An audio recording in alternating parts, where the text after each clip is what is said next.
Now here we go. We're the sweet scientist. Why is, I don't know why you hitting this fight now. I ain't even ready. I ain't even ready. You know what I'm saying?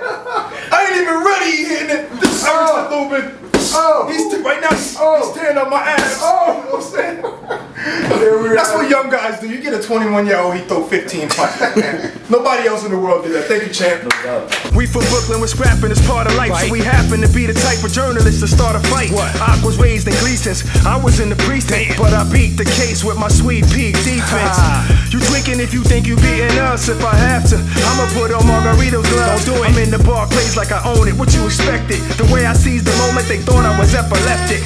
The fight game can't survive without me. I throw shots that make fighters spit out their mouthpiece.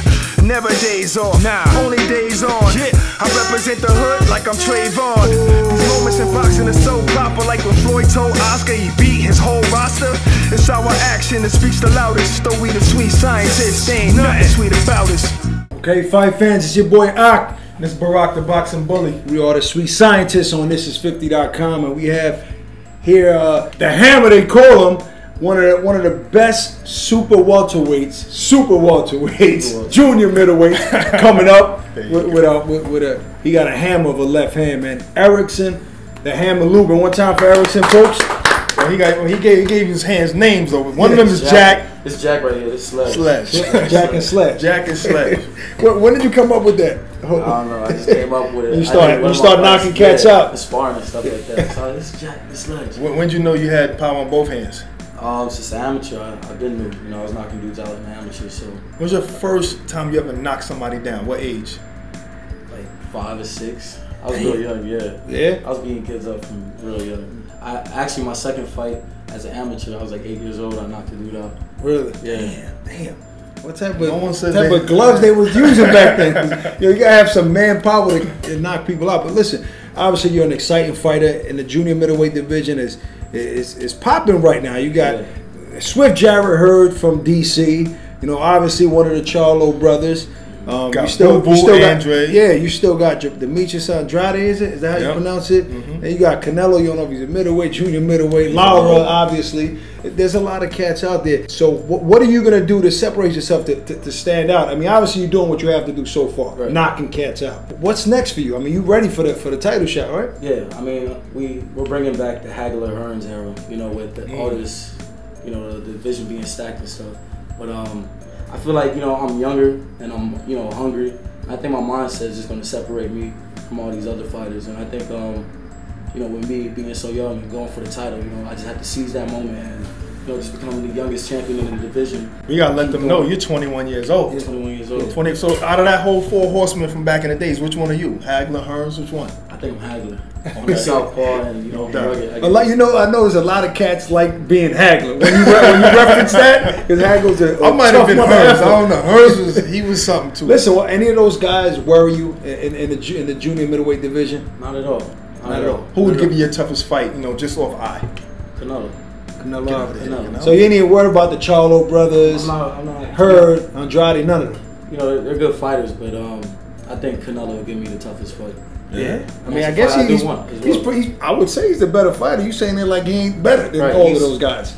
I think experienced than all these other fighters. You know, I don't know. The Charlo brothers look pretty talented. That's all I'm saying. No, Jermell looks like, you know, got a little speed, got power, got movement. I don't see. I haven't seen him fight anybody really. Right. I mean, nobody. Rosen, names. Yeah, Martin Rosen was a pretty good fight, but Martin Rosen claims that, you know, he only had 2 weeks to train for that. Hey, so you don't respect his level of opponents? Nah, he hasn't really proven anything. I'm sure he doesn't respect mine either. Right. So you want to put him to the test. Right. What do you rank right now?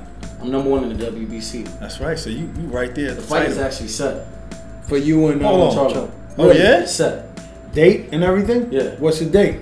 October 7th. October 7th. Oh, okay. We didn't even know. We came. Is this an exclusive? Have you put that out there yet, or has it been out there? Put that out yet. So we heard it here. Where's any venue yet for the fight? It's going to be on the Abner Mares, Leo Santa Cruz card. Oh, in LA, Staples Center. Wow. Main event for the WBC. That's a fight to look forward to. When's that? October 7th. October 7th. So you're in town. We're in New York City. You were in here for the Adrian Broner, Mikey Garcia fight. I got to get your take on that. I feel like, you know, AB didn't let his hands go. Yeah, that's I thought Mikey was the smarter fighter that night. You know, he was busy. Like even when AB had the tight defense going on, trying to walk him down, he just didn't let AB throw punches. Like I feel like AB respected his power. Too much. Too much. You know, I've been saying, and you know what else I noticed about Mikey? If you get a little flurry against him, he gets his right back. So he don't let the round slip away from him. Right. You know what I mean? And 3 times in that fight, I thought Adrian was coming on, and Mikey was still around. He's still touching him. Yeah, still touching him. Yeah. So I mean, would you put Mikey up there in the top 10 pound for pound in the world? After that win? Yeah, most definitely. I would say Mikey's a solid fighter. I had him there before that. Yeah, definitely. I mean, is Adrian Broner done as far as being considered an elite fighter? You think that ship has sailed? Yeah, maybe. AB's a good fighter, but you know, every time he steps up with competition or fights the elite fighters, something like that happens. Yeah, something like that happens. I mean, I still feel like he's a great fighter. He's really talented. But you know, he just has to prove himself a little bit more. Outside of that, you saw Charlo fight. He stopped the guy. I mean, I don't know, you know, who this guy is. I mean, the guy with the dislocated leg. Yeah. I love the Charlos, but that was hilarious. I mean, he looked like a guy that was. It looked like he couldn't bend his leg. Like he looked like he couldn't bend his leg. One of the ushers at the. He drove me there in the Uber. I don't know. I was surprised to see him in the ring. I knew I seen him somewhere. But I mean, at the end of the day, right? You're an Al Heyman guy. Yeah. So you get the call. They put an opponent in front of you getting a check. I mean, you can't really blame a guy for that, right? If he's not the one putting the fights together. Right. He's taking care of who's in front of him. That's what I always say too. You know, I don't pick my opponents. You know what I mean? Right. So, I mean, at some point, I think that when you get to a certain level in boxing, I think the fighters need to start picking their opponent in terms of putting it out there in the public. I want to fight this dude. I think that brings the excitement to the sport. I think only Mayweather could do that. Right. No, I mean, I don't mean literally put the fight together. I'm talking about ask for it out in the open, in public. I mean, call guys out. It happens a lot where a fighter might call somebody out and they don't fight. Right. They don't end up fighting. Right. And then all of a sudden, somebody's going to get judged saying, oh, you ducking so-and-so or whatever, when really, nah, man, I'm not putting this together. Right. So if you could pick your fights, what's your next 3 fights? You got Jermell Charlo. Let's say you beat him. I got Jared Hurd, that's another belt. I got Canelo. Canelo's 155. Right. Either 155 or 165. Right. And we'll see what happens, you know, September 16th. I mean, do you got your pick for that fight? Actually, I think Canelo could pull it out, but Triple G's a tough dude. I don't know. Right. It's hard. It's hard for me right now. I haven't picked anybody. All right. You see yourself going up to 160? Of course. Yeah. Yeah, he's 21. I see that too. I mean, still growing. Yeah. By the time he goes up there, I think guys like Triple G will probably be up at 168 or 175. Right. Yeah, a long way to go. But do you ever want to like get in the ring at least to spar with these guys just to test yourself out? Guys like Canelo or Triple G. I mean, have you ever? Would you like to? Canelo's young. I feel like we'll eventually fight each other, but someone like Triple G, yeah. I feel like he's on his way out already. Right. What pros have you ever sparred already that gave you that confidence? Like, yo, I arrived already. Terrence Crawford, Lamont Peterson. You gave Terrence some work? Yeah, of course. I give everybody work. Man. Terrence Crawford is like #1 in our book. So to hear you say that, he's real good. Is he the slickest guy you ever been in the ring with?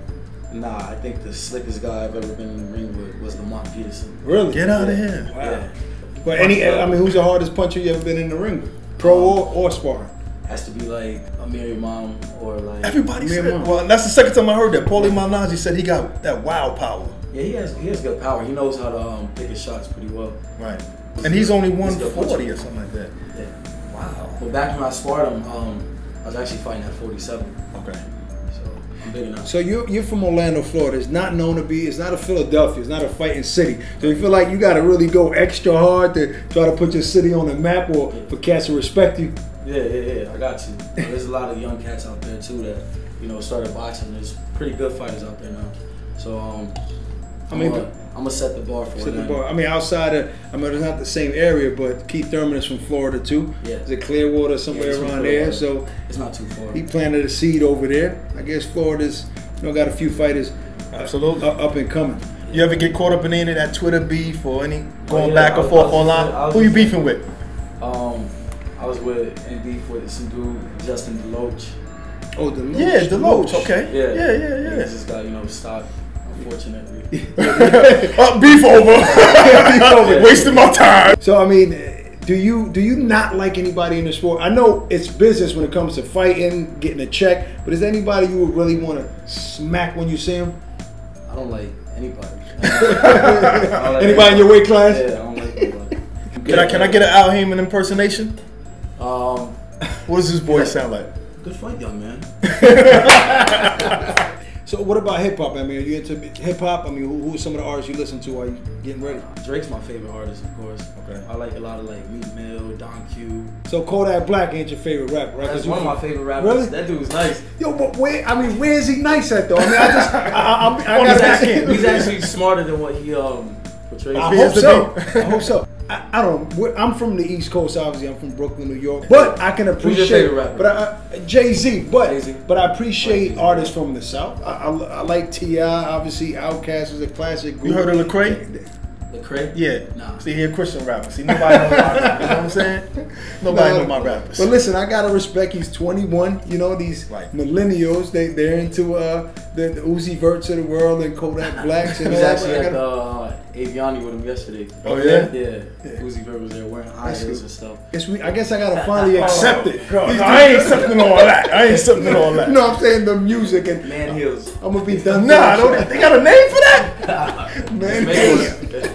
Man heels. That's funny, man. And personally, you're an exciting fighter to me in the ring. I think your left hand is crazy. It reminds me of a nostalgic when these, older fighters, that type of power. Yeah. So they bringing them along nicely. Yeah, Even in competition, at least you got better records. Like you got guys still fighting at #1 spot, still fighting guys with 15 losses. Yeah. You know what I'm saying? And I'm happy. I'm glad that he doesn't have a problem expressing himself, saying he doesn't like any of the people in the weight classes. He doesn't respect any of their opponents, and he's ready to fight any of the guys. I think that's what the sport needs, and that's what these young fighters need to start doing instead of saying, "Oh, I fight." A promoter picks my fights. Right. A manager takes care of it. Yeah, we all know that happens. Right. But who you want to fight? Who do you want to get in the ring with? And Call out a name. what fighters inspired you as a kid?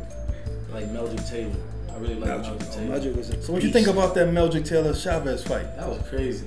That last 2 seconds. What's up with that dude, Richard Steele, man? Oh, that's crazy. I mean, I like Hagler as well. Mayweather was my favorite fighter. He's still my favorite fighter of all time. Absolutely. Being that you're a Floyd fan, obviously you don't have a problem with the McGregor-Floyd fight, right? I mean, you're supportive of that. I'm not a fan of it, but Okay. I gotta support Floyd as Floyd. Right. I mean, But would you fight Floyd? Yeah. hell yeah, you'll fight Floyd, man. Who Why wouldn't? not? Oh, Floyd is a sweepstakes. Do you think It's you a beat lottery. Floyd? Do I think I can beat Floyd? Yeah. I think Floyd's getting too old. Yeah. Right. Too We'll small. see. We'll see. Yeah, he's too small. But he should beat McGregor, right? Easy. Yeah, Easy. definitely. All right, listen, folks, man. Listen, so October 7th, Wow. so far, this gentleman, Erickson, the Hammer Lubin, is going to be facing off against Jermell Charlo. I still can't tell Jamal. So Jermell is the junior middleweight. I think they get them confused a lot. Either way, he doesn't care. Them dudes is lions. Them dudes You is ready lions. to put him on his ass? Yeah, I'm ready. You ready for him? Oh yeah. Man, All right. I'm excited about There you that go. fight. Listen, look out for this young man. He is a beast in the junior middleweight division. Look, October 7th. Don't miss it. I don't know the network if it's gonna happen, but if it is, you can't miss that one. Erickson and Hammer Lubin. One time, folks. This is 50.com. Sweet Scientist. We out of here.